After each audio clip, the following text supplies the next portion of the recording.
Well, thank you, everyone. Good evening. Welcome to SJC webinars hosted by the Office of Alumni Engagement. My name is Paulina Moline. I'm the Director of Alumni Engagement at St. Joseph's College. I will give you a quick overview of the run of the webinar so you know what to expect. First, I'm going to be going over a few general housekeeping notes. Then I'll introduce our panelists.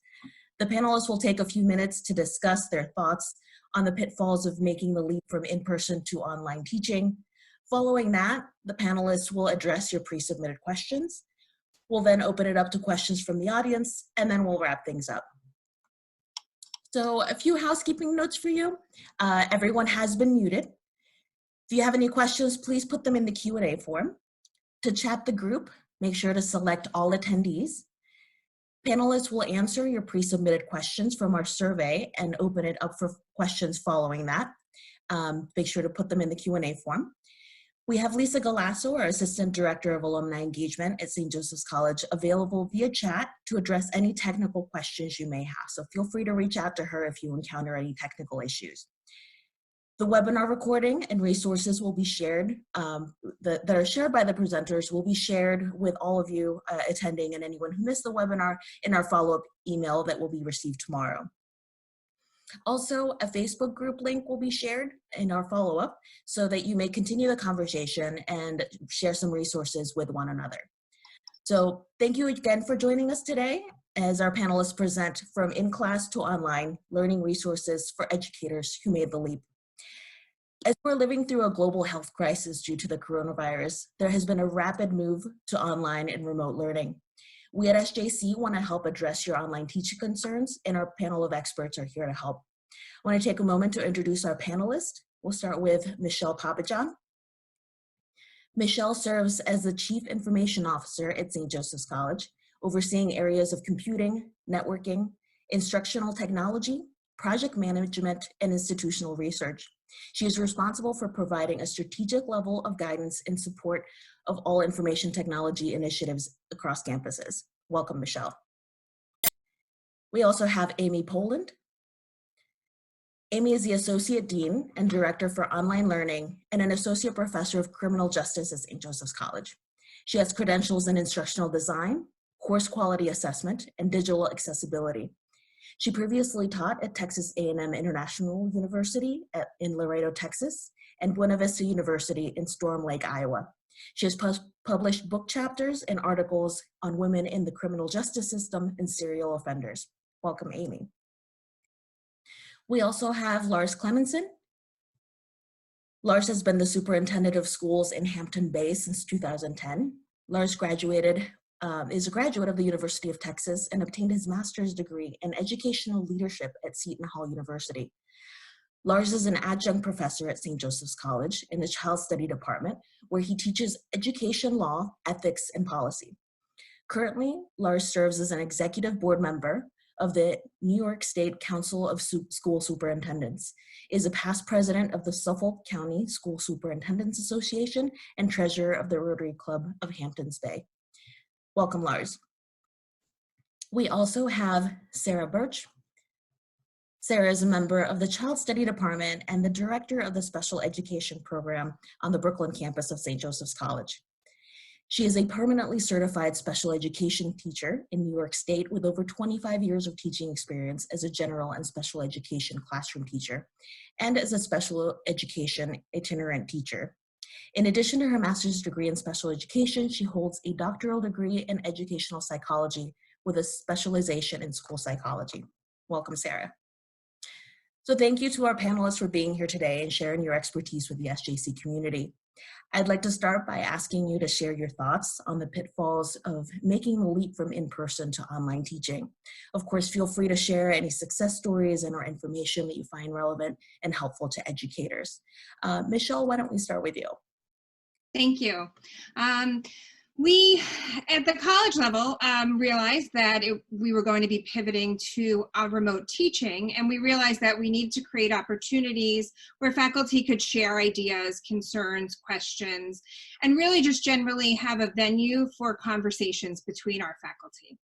So we hosted what we called Carry On Tech Chats. We named our transition website, Carry On.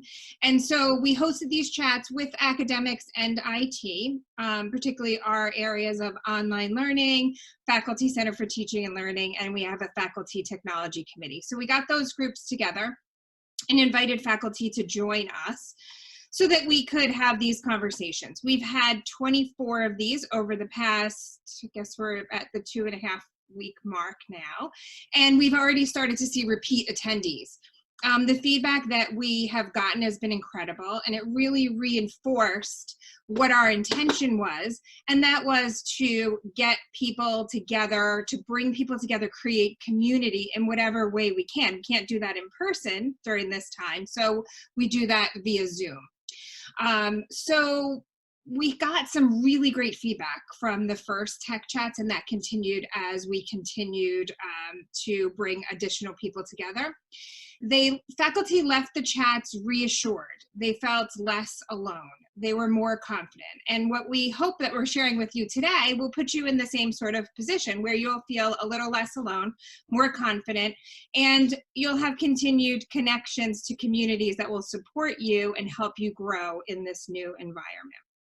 I'm going to share a PowerPoint presentation with you now, and it is a kind of an aggregate of a bunch of resources that we have found, and there are groups for higher ed, and there are a ton of groups out there for K-12 and pre-K. So these are primarily Facebook groups, but the activity on them is huge. It's hard to keep up with all the content that's being created there. These are for a number of different areas. You don't have to write them down. This will be shared with you, so you will follow along with what I have here. And why isn't it letting me display? Okay, so we have, sorry about that. So we have a number of Facebook groups. There's one out there called Amazing Educational Resources. And this particular group is a general education group, and they've also compiled a crowdsourced document of free subscriptions that have been made available due to the coronavirus and schools closing. So you've probably heard that Zoom is available and that other tools are available free of charge, where you may have had them in your district before your school, but you may not have, and they are available to you. So this is just a very big crowdsourced spreadsheet of all of the different resources. Another group is called It Takes a Village, and that's for pre-K to 12, teaching in the virtual learning environment, teaching through the 2020 pandemic group. Another one, K-12 learning possibilities in pandemic times. K-12 resources for teaching online, teaching during COVID-19, teletherapy resources, teachers using Google Suite for Education, teachers using Google Classroom, online art teachers, special education teachers, teaching with tech, positively pre-K, and then there's another kind of crowdsourced document of early childhood learning resources. And these are all available on these Facebook groups, and the activity, like I said, is tremendous. There are hundreds of posts every day. There have been thousands of people that have been added in the past 2 weeks. So I just want to leave you with this quote, which we thought was really meaningful for this time. Dear teachers, you don't need to learn how to use 50 online teaching tools or stay up past midnight emailing parents or hold video conferences with your students every day. You just need to be there for your students like you always have. I'm going to turn it over now to Amy Poland. Thanks, Michelle. I'm going to piggyback off of a lot of what Michelle said. I've been in all of the tech chats with her over the last 2.5 weeks. But to back up a little bit, I've been the Associate Dean and Director for Online Learning since 2015, when we first launched the online programs here. And even before that, I started here in 2012. And I've been teaching since 1999, first as a graduate student and then full time. And in all of that time, I've always been on the forefront of technology. I liked technology. I was an early adopter. I've had technology. I was probably one of the first people that even in junior high typed all of my papers on a computer, a very, very old computer with the dot matrix printer, but that's what I used. And so I love technology, but what I learned very early on in teaching is while I might be comfortable with technology, that doesn't mean everybody else is. Doesn't mean my students are. It doesn't mean that the resources are there. And so I remember, all kinds of times when technology has failed me. And so one of the things that's really come out of the tech chats for me is the reinforcement that whatever you're using, so you have all these tools that Michelle just showed you, all of these things that are free and available. There's one that I'm like just itching to use. SoftChalk is software I've used in the past to help create lessons, and it's now free for higher education, but I just haven't had time to get back and actually use it. But what I would tell you is start with what you're comfortable with. Like that's come through over and over and over again. We have all these new tools, even in higher education, but the faculty might not be comfortable with them. The students might not be comfortable with them. I had class this morning and, my students were still trying to figure out how to use Zoom. And some of their faculty were using other platforms and they didn't know, do I need to download an app? Do I access this on the computer? Can I do this on my phone? How do I do this? And so do what you're comfortable with, make your students comfortable. And then I think the other piece from the quote, I just saw, again, a video about this. The biggest thing that you can do right now is be present for your students. This morning was the first class I had with my students. I knew they had a lot going on and needed to get some things kind of lined up and stuff like that. We were together for a half an hour. And they all thanked me simply for being there. I didn't present a lot of material. I just checked in and said, where are you? How are you doing? What's going well? What's not going well? What do you need from me right now? And they said, thank you. And then we talked about how often they needed me to be there and what that needed to look like and what constraints they have. And so again, not really high technology. And I even pulled back on some of the stuff I wanted to do that I was planning to do in my face-to-face classroom and simply said, like I was using Kahoots for quizzes. And I said, you know what? It was a test. The test is out the window at this point. So again, pulling back to what you're comfortable with, what your students are comfortable with. And the other piece that we've talked about a lot in preparing for this webinar is this very thing. So you're having webinars, you're using Zoom to meet with your students or Google Classroom or whatever the case might be. And there's a lot of chatter about what the background looks like, what students are wearing, what they're not wearing, and the potential pitfalls with that. And the one thing I would say is be happy that they're showing up, be happy that they're able to meet with you. And there are ways to address some of those issues. If it's a concern, you can turn the cameras off, you can turn the audio off, and have them raise their hand in a lot of these platforms the same way you would in the classroom. And so then you can acknowledge them, unmute their microphone, whatever the case might be. I let my students choose this morning. Some of them kind of came and went. Some of them saw themselves on camera and was like, nope, can't do that this morning.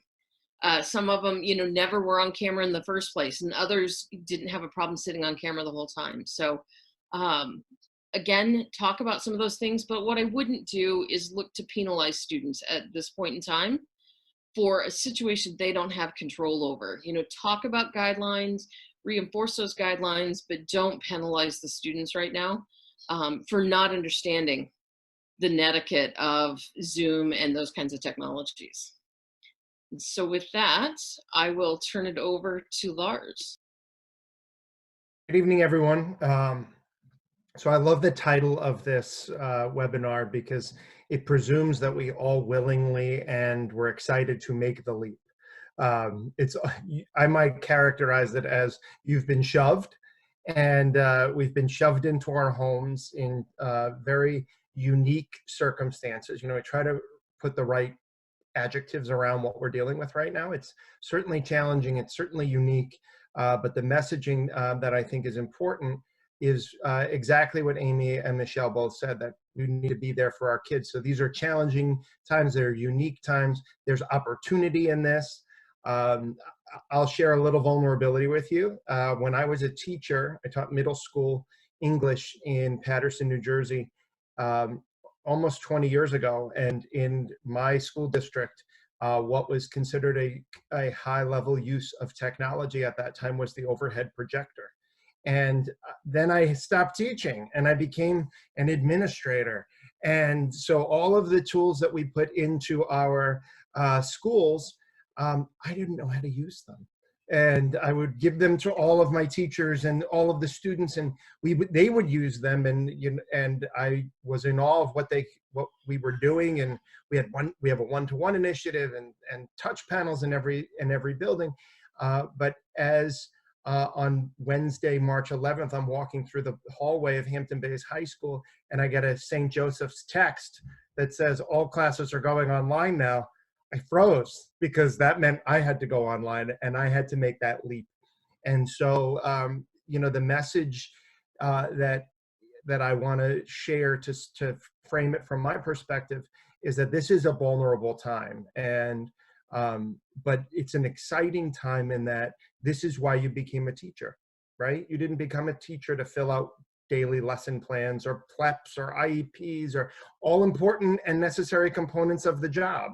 But you didn't do it to go to faculty meetings and fill out more memos and paperwork. You did it to serve kids.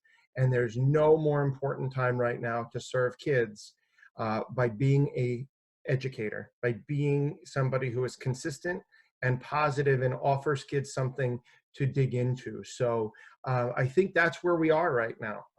And we're working that out, that vulnerability. You have it, your administrators have it, I know they do. And your families have it too, because they're juggling under the best of circumstances. We weren't built for homeschool, and traditional school was not built for homeschool. So I want you to divorce from your head that we're doing school as we knew it, just online now. It's going to start to look different, and we're only in day 12 of this. So give yourself the space, the pat on the back, to know you're doing the best you can. That's what your school administrators want you to be able to say, I did the best I can. I tried this tool because this is what I think my kids need. And here's my plan, because we're making up the plan. We're building the plane, not as we're flying it, as we're taking it off at this point. So give yourself that space. From a personal, professional realm, I think it needs to be said that when you work from home, you have to be very conscious of your behaviors. So whether that's putting on a work shirt in the morning, the days that I did not do that and I got up and just started working and it was 4:30 before I realized I haven't shaved, I didn't brush my teeth, I just did not leave this desk, were the more unproductive days. I felt worse at the end of the day personally. But the days where I got up, I took a shower, I had a healthy breakfast, I took a break during the day and walked outside, walked around my block. You have to take care of yourself, because as we watch the news, we know this is not going to be over quickly. April 15th is a goal, but I think we need to keep in the back of our head that that might not be where we are on April 15th. We may not be ready. So this is a sprint right now. You feel the adrenaline, you feel that pressure, but you have to train yourselves to have a clean and organized workspace, to be healthy and taking care of yourself, so that you could be the best version of being there for kids. I understand that your kids have lots of equity issues and challenges that they face, whether it's the learning challenges they bring to the table, the device or no device access that they have, the one device in the family of 5 people now working from home. So you're not expected to get it perfect. You're not expected to get it right every moment of the day. You will mess up Zoom. You will mess up Google Classroom. My wife's a music teacher downstairs. She's messing it up every day. I'm messing it up every day. So I think the message is, give yourself the space to know you're doing something that will be written about for generations. Know that this is why you became a teacher, to serve children at a time when they need something productive, something positive, and something consistent, and give them something consistent to the best of your ability. So I'm looking forward to the questions, and I'm really proud to be part of the St. Joe's community for keeping a community together during this time. I'll turn it over to my friend Sarah, who is near on the screen, but far away. Hi, everybody. So as Paulina said, I'm a member of the Child Study Department, like Lars is. And although he's on the Long Island campus, I'm on the Brooklyn campus. And I'm the director of the special ed program on the Brooklyn campus, the graduate program. I've been teaching online for a grand total of approximately 2.5 weeks now. And I have to tell you that, like you all, I've faced a great number of challenges. It's been a steep uphill learning curve for me. From mastering new forms of technology. On our campus, we use Zoom, but we also use our learning management system. Canvas has a platform called Canvas Conferences, which is a tool that some of us use. And it took me 3 or 4 days to figure out which one I was more comfortable with, which one was easier for me to share materials with my students with, which one was easier for my students to get a hold of me on. And I had to learn to give myself a little bit of a break. I like to know what I'm doing when I walk into a situation. I like to have all my ducks in a row and be prepared for whatever is going to happen to me. And this was a situation that I was not expecting. None of us were expecting. So this was something that has been a lesson, a life lesson in, okay, you know, you can't control everything, and that's okay. What you need to do is do the best that you can and show up so that everybody knows that you're part of their support system. What I wanted to do to kind of start off with, and then when we get into the questions, I have some more specific content to do, is I want to share some stories from my students. My graduate students are all transitioning to remote teaching now, and I've talked to a variety of them. I've also had the pleasure of talking to one of the parents of one of my former grad students, and I'm going to end with that one. But my graduate students have had a variety of experiences. Most of them have been overwhelmingly positive, and they talk about the fact that they've been pleasantly surprised with how much they've done previously in terms of the applications and the resources that they had in their classroom, and how much of that's been able to transfer online. So a lot of my students are using Google Classroom. That's mostly what the New York City public school teachers are using these days. And a lot of them had opportunities to have their students practice with different aspects of Google Classroom prior to that. And the ones who have that access and that opportunity have found that their students have been having an easier time with the transition. The ones who haven't had the practice have found that there have been some challenges, but there have been a variety of supports. In fact, the Department of Education for New York City just put out a document designed to help parents get their kids up on Google Classroom, and that's something that we'll share with you at the end of the webinar.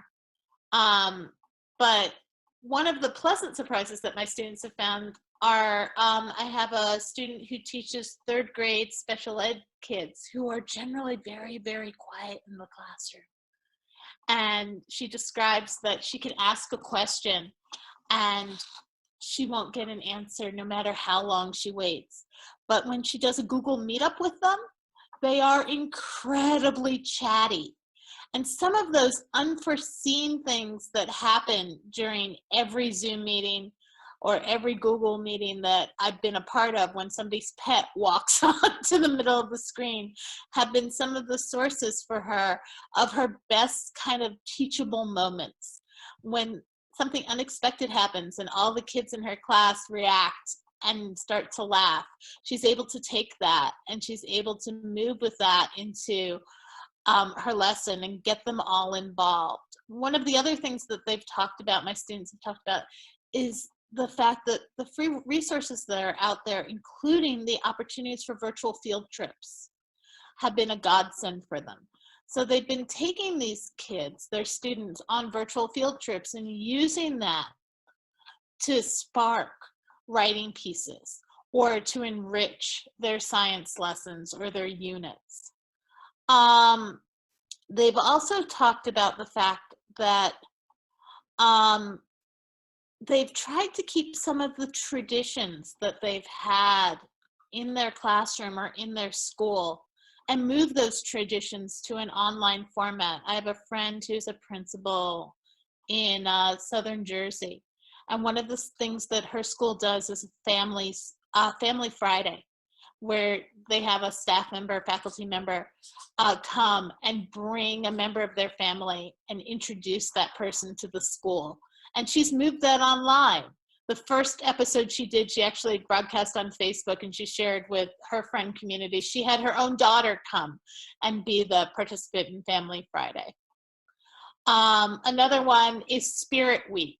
One of my former graduate students was showing the crazy socks on her feet and each of her students' feet from her Instagram page that they had all put together for the Spirit Week activities, which is something that kept their class together and kept them feeling a part of the same community, even though they're separated by space. And the last thing I wanted to end this with is that the father of one of my former graduate students, Kate had assigned an essay to her first graders, and she had asked them to write about a courageous woman in honor of Women's History Month. And the student chose Kate as that courageous woman. And that student ended their little paragraph with, "She's a courageous woman in my life because she never gives up on us or on me." And that's the message that I hope we're giving you, is that you should never give up on yourself or never give up on your students. And now I'm going to turn it back to Paulina, who's going to facilitate the.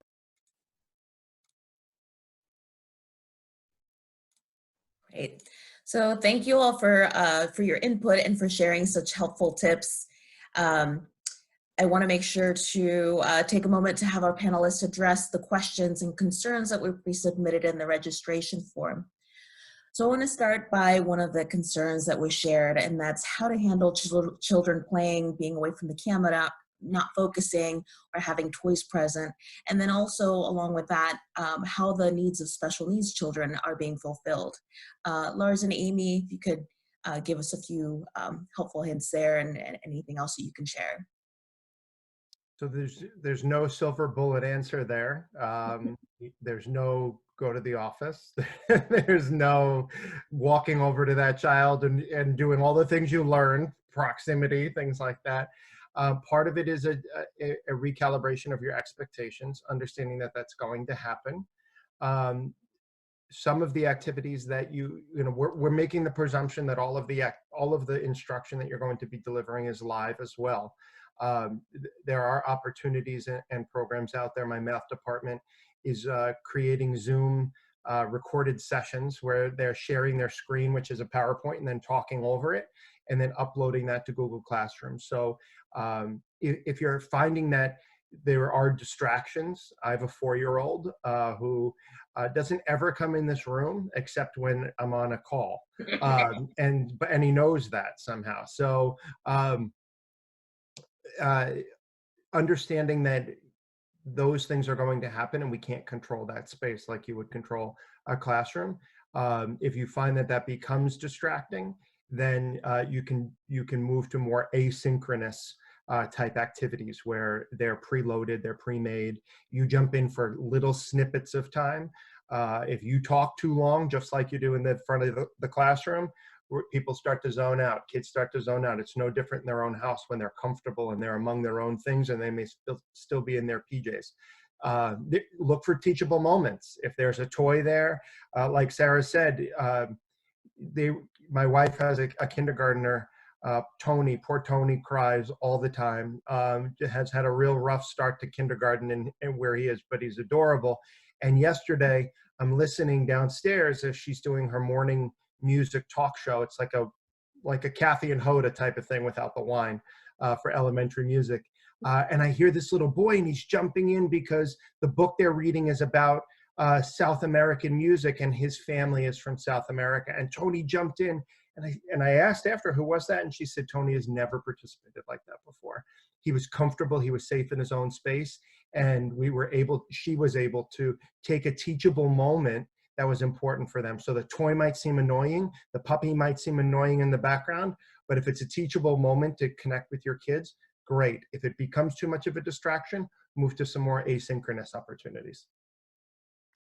I think I'm going to say a lot of the same things, but flexibility, I think, is the name of the game right now.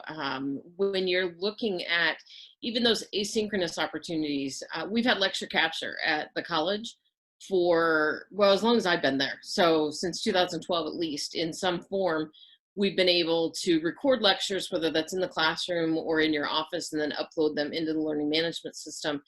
And we do have some faculty that think that they can simply lecture capture a regular classroom for an hour and a half or 3 hours and upload that into the LMS, and their students are going to sit there and listen to it for an hour and a half or 3 hours, whatever the case might be. That's not realistic. In fact, I promised my students this morning that I would do mini lectures, that I would never upload a lecture that was more than 10 to 15 minutes long. And honestly, that's long, even for a lot of, I mean, even for myself, if I see a video, even if it's an entertaining video, I see a video and it's over 10 minutes, I'm like, oh, do I even want to start this? And so keeping those pieces short. And the same thing, again, I think we've already addressed this, but people could be sharing devices. There's all kinds of scheduling conflicts. And so it may not be that you can have the same schedule that you had before. My class goes from 8 to 9:30. I have first responders in my class. I teach criminal justice students. And so I always have EMS and paramedics and law enforcement people in my classes. And so that's the first thing they said was, I have no idea what my schedule is going to be now that, you know, this has happened. And so we've carved out a half hour a week. That's much less than what we would normally have in the classroom. So I make the most of that time. But again, shorter times, more flexibility, take advantage of those asynchronous moments when you can. And I think that's the name of the game at this point right now. Thank you. The next concern is about teaching special education and meeting students' needs. Sarah, if you could give us a little bit of information there. Sure. So I'm going to share my screen. I have a PowerPoint presentation, a little bit to support my little talk about this topic. So in terms of supporting kids who are identified with a disability, one of the things that is very important is helping them to continue to have a structure. So school is a very structured environment. And as Lars has pointed out, as Amy's pointed out, home isn't necessarily as structured, and it's not supposed to be as structured. But for these students, providing the tools to give them some form of structure is something that's important in their lessons. So one of the tools, you can do this in a whole variety of ways. You can type out a list. You can do it orally. They can write down their lists. For kids who are younger and for kids who may have more difficulty reading, one of my favorite tools is Boardmaker. And Boardmaker has a 30-day free trial available. Your district may also already have a subscription to Boardmaker. And using Boardmaker, a variety of people have already put, the people in the Boardmaker community have put together schedules and tools, but you can put together personalized schedules for your students. So this is one example of a homeschool day for a student with special needs, a young child. Another example, this is for an older elementary school student, and it has a lot more words, but it also has the picture supports, and it provides a lot of opportunity. And as you can see, a lot of this work is work that the child is doing at home that doesn't necessarily involve the teacher being with them in a synchronous manner. So that you can get the child started, you can get them working, and they can have the amount of time that they need to do their work as they're working independently or at home. So this is another example.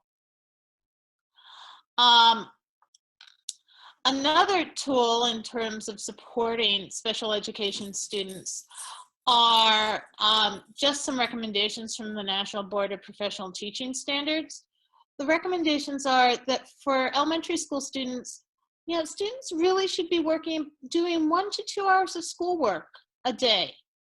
So recognizing the fact that school is not at home the same thing as school is in the classroom, so that they're not going to be working for 7 hours. They're going to be working for about an hour or 2 hours in the elementary school.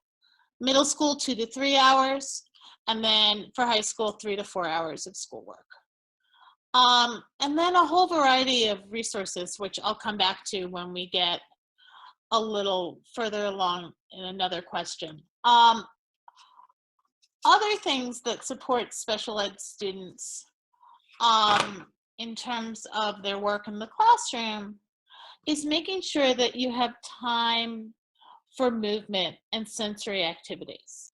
And while they're not going to have the same space or the same materials that you have in the school, there are opportunities that abound at home for movement and for sensory activities. Doing a bin with some rice and beans so that kids can manipulate the objects. Doing some meditation or some deep breathing exercises. Using materials like Play-Doh. And then starting up home learning, and if teachers haven't done this already, but making sure that when it's possible to talk with families, to talk with them about what the learning environment looks like, to talk to them about what the objectives that you want the child has on their IEP, the child to meet during that time, and to work with the family to make sure that you prioritize the most important topics. And you can do this through phone calls, you can do it through emails, but asking questions like, will parents be home during the day? Will parents be working from home? Just getting some ideas about what electronic devices does the student already use? What are they familiar with? So that they're not necessarily learning new technology, but maybe you can work with something that they already have some familiarity with. Is there a space in the home where they can do some gross motor activities, maybe some jumping? And then these conversations allow the teacher to have some information in terms of what they can do to develop an individualized plan to meet each of their special students' needs. And then the other thing I wanted to just highlight is that, again, lessons should be short in duration, just piggybacking on what Amy and Lars said. When you're presenting, they should be free of distractions. So your workspace should be clear. You should have the materials that you need with you. And that you specify the level of support that the child may need prior to engaging in the lesson with you. I'm going to give it back to Paulina now. Thank you, Sarah. This next question is for Amy. How do I motivate my students to do better work online, and how do I maintain the students' attention? Okay, I think Lars and I have kind of covered the how do I maintain the students' attention piece. The one thing I would add here about student motivation to do better work online is about your expectations, making sure that your expectations are really clear before, so and that students understand them. Again, this morning I went over the exam that's coming due soon. I went over a paper that they have to do, and we actually changed the focus of the paper. So the focus of the, it's a due process and crime control paper that's supposed to be about the courts, but it was all about what rights you're willing to give up for security and for safety. And I said, make it about our current situation. We have the same kinds of things. Are you willing to stay home? Are you willing to limit your personal freedom in the name of safety and security for yourself and for others? I said, take this opportunity to use that. And so we went over that, and again, being very clear with those expectations and then giving them feedback. Some of my students are working ahead. Like I said, I was already set up well for moving online. A lot of my assignments were already in my course shell and available, and so they're working ahead. And so I told them today, you may in fact submit something today, but if it's not due for 2 or 3 more weeks, I'm not grading it until everybody turns them in 2 or 3 weeks. As soon as I have them all in, then I'll grade them. Feel free to work ahead. Just know that you're not going to get feedback on them right away. And if you want feedback right away before you turn it in for your final one, then send it to me separately. Those are the kinds of things that I think are helpful as far as motivating student behavior in the online environment. I'll turn it back to Paulina. Thank you. And this one is for Lars. How would you, one of the constraints that was shared is dealing with students with significant needs when it comes to learning, and also with families with limited resources facing their own hardships right now. What recommendations do you have? So we know that when you look at, Maslow's hierarchy of needs, if the bottom foundation is not met, everything else above it is shaky. And the bottom is making sure kids are safe and they're fed and they're healthy and they're secure. So taking time, this was mentioned a few times before, taking time to make sure who's home with you, as Sarah said, is mom and dad there? Is it grandma? Is it an aunt and uncle? Are they working? Do you have food? Think about the work that you're doing, even though you're at home by yourself in your living room or you're at your desk. You still think about your school community as a school community. Now, you can't walk down the hallway to your school psychologist or your counselor, your social worker, or your dean or your administrator or whoever, but they still exist in this just new structure. So if you have concerns about kids who have significant need, schools have been required to come up with childcare plans and meal plans. And so the social workers are very dialed into places like Island Harvest and a lot of social safety net type organizations. For those of that, I'm talking Suffolk County, for those of you who are Suffolk County folks.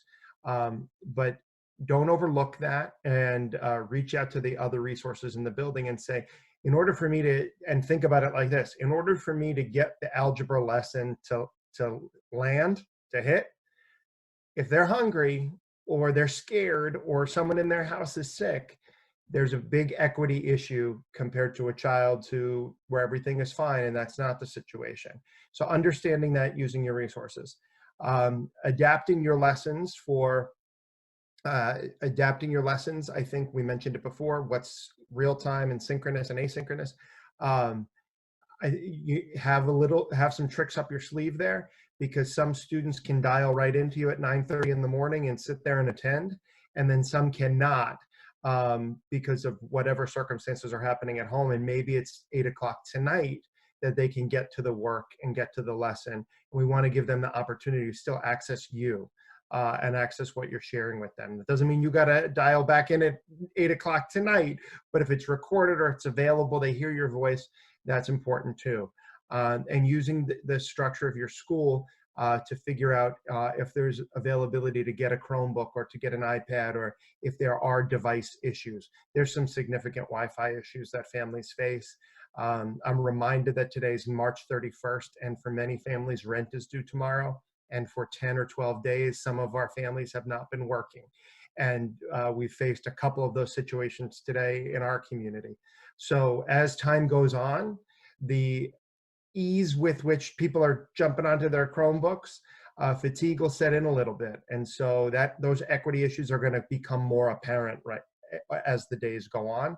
So tools, if you could get into your school to photocopy, or if a support staff person is there to photocopy and drop something in the mail, use the supports that you would normally have by running down to the main office. You might do that over email and computer now, and you can drop something in the mail to get to a kid if possible. So it's by hook or crook, you're getting them the materials that they need, and having a flexibility on your end to know how the kids will take them, digest them, use them, and engage in the learning. Thank you, Lars. So the next question is how to reach and engage special ed preschoolers. Sarah? So I'm going to share my screen a little bit in a second. But one of the things that I've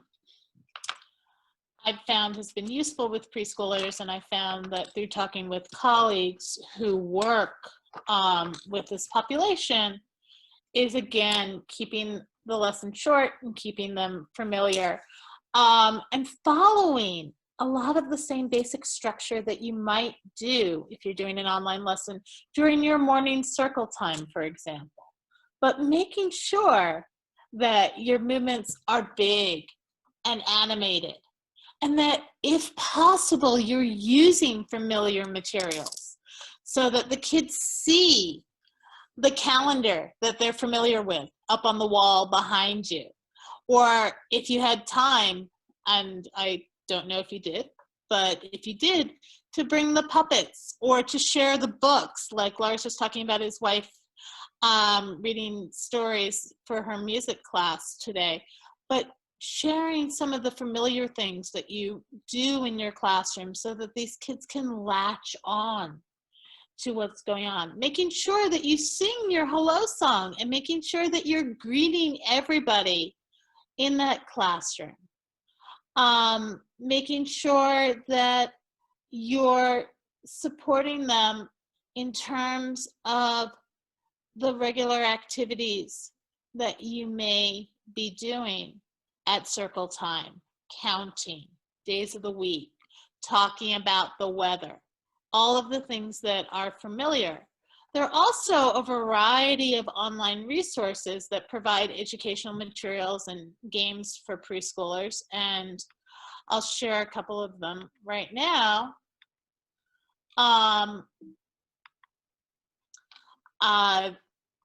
These ABC YA, pbskids.org, nickjr.com, Funbrain Jr., all of these are free.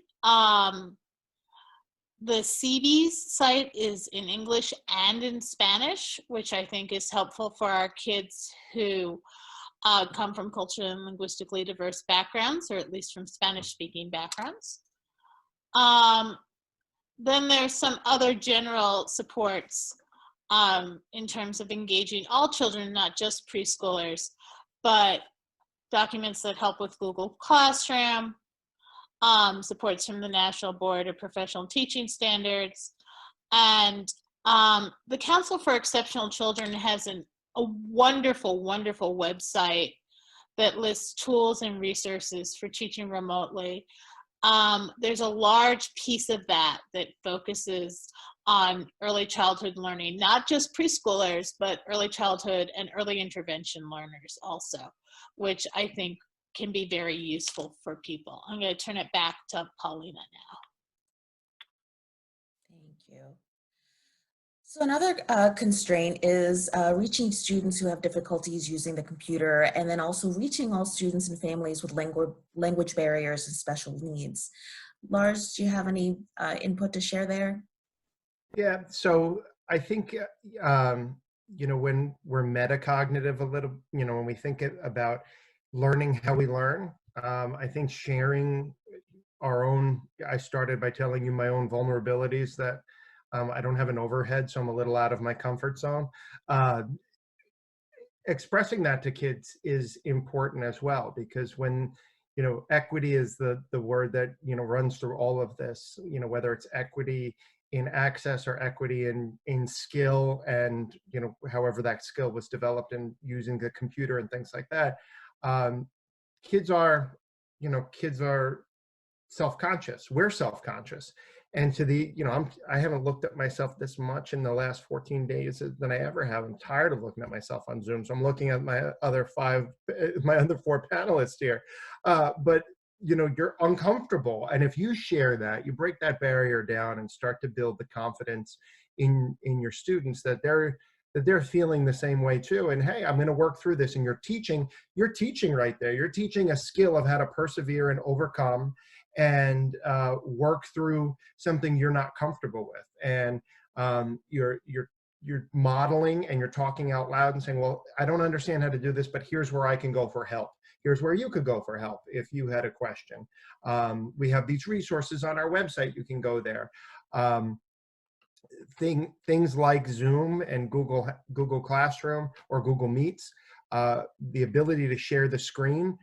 Sarah has been doing this for just a couple of 100 hours at this point, like she said, over the last 2 weeks, and she's sharing screens and she's taking us through doing the same thing. You can do the same thing, and those could be screenshots of teaching kids how to use the computer as they're looking at it. So that is a lesson in itself, teaching them how to use these devices, teaching parents how to use these devices. I saw on social media a parent from a different community. She said, okay, first, what is a Google Doc? Okay, so that tells me we have to go back to the beginning and make sure that mom and child are supported there.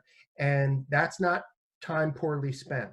In September, you spend the first 10, 12, 15 days working on routine and culture and rapport in your classroom. As much as you want to dive into your curriculum because you have so much to cover, but you know that if you don't make that investment at the beginning, it's not gonna carry through. And so you can take the time right now to do that. Assess where your kids are in their comfort level with this.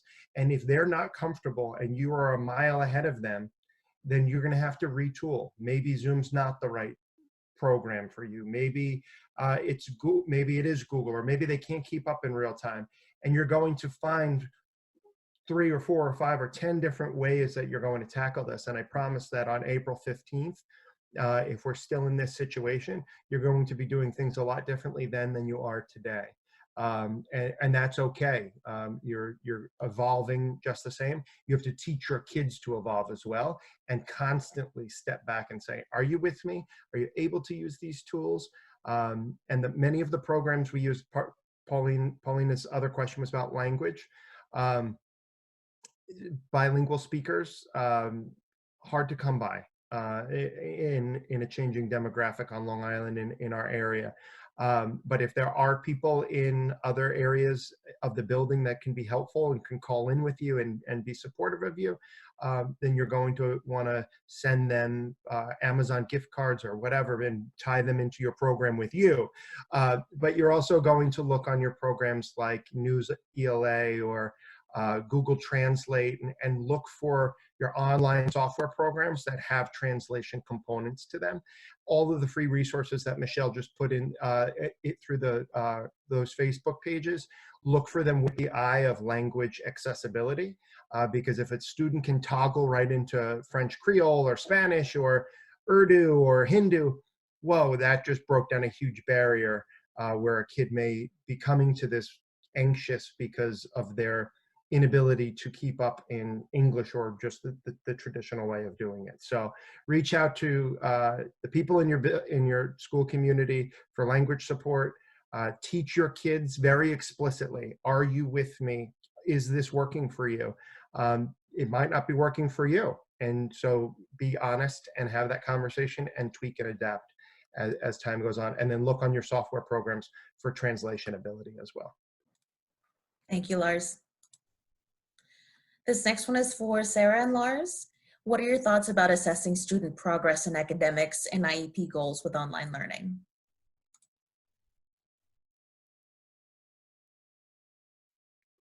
You Grade want them. to start, No. Lars, or do you want me to start?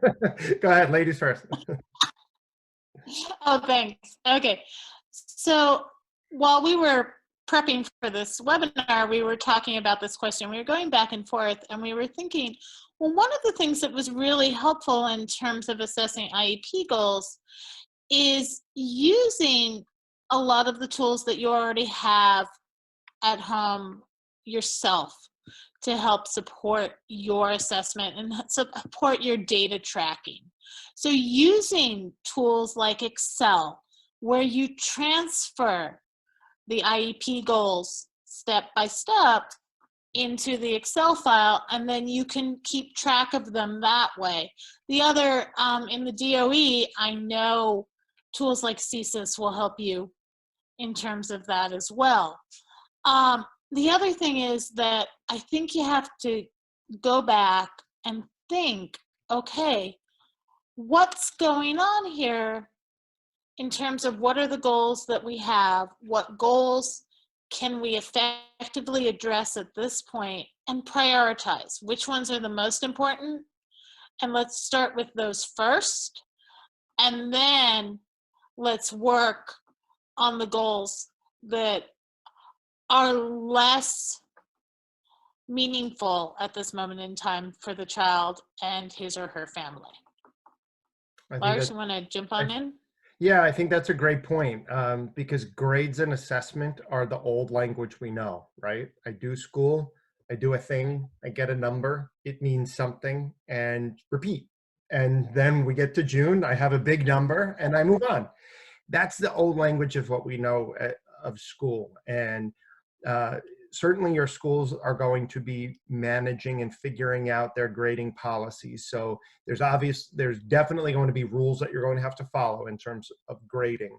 But where we've tried to follow or create an expectation or philosophy is that grades right now could end up being a distractor to getting learning make school happen right now. For example, we don't want kids failing because of all the equity issues that we just discussed. Right. The people in the house could be sick at this point or getting sick. And certainly the packet of work is not, or the Google Meet is not the priority at that time. So grades should not be, a penalty. Just the same, because it's a different learning environment and the student who might have asked 20 questions in class while they're working on the assignment and always gets a 98 or 99, turns around and gets a 91 or a 92, we might think that that's fine. It's an A, it's still an A. But a 91 in that house could be a total, the wheels could come off the wagon at that point with that child who doesn't get a 91. And so I think to the extent you can give feedback without the numerical grade, again, to the extent that that's permissible in your system. Right now, this is the opportunity to just tell kids how they can improve their work and get better. Those of you might be sitting at your screen right now going, yeah, if I don't have a grade, those kids aren't going to turn in the work. If you're a middle or high school teacher, we're already hearing that. So you have to balance that. So you might consider minimal grade, a minimal grade average or minimal score that kids would get. Okay, no one's getting below a 70 on this. Do your best and then grade according to that, so that there's a safety net, but it still has a hook for the kids who need the hook that it's going to be graded. But I think the overarching theme is that grades could be a slippery slope, and you have to be sensitive to your community as to, some are going to want that grade. They're going to need it and they'll be fine with whatever the number is. Others will not. You have to be agile enough to handle both of those situations. Thank you, Paulina. Thank you both. If we have any other questions from the audience, please feel free to drop them in the Q&A box. Just a reminder, we're going to be sharing the link to the recording of this webinar. It will also be posted on our website. We're going to be sharing the PowerPoint presentations that were shared here, along with all of the links for resources that all of our panelists have shared throughout the webinar.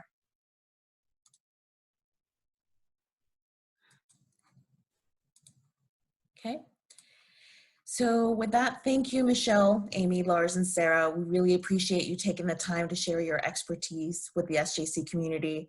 Again, a video of this presentation will be available on our website and shared with you in our follow-up. You will also receive a list of resources that were shared by the panelists, along with a link for our Facebook group for SJCNY alumni educators, so you can continue the conversation and share resources with one another. Be sure to keep your information updated with the Office of Alumni Engagement to receive invitations for future webinars. If you have any ideas, feel free to share them with us as well. Thank you again to our panelists, and thank you all for joining us.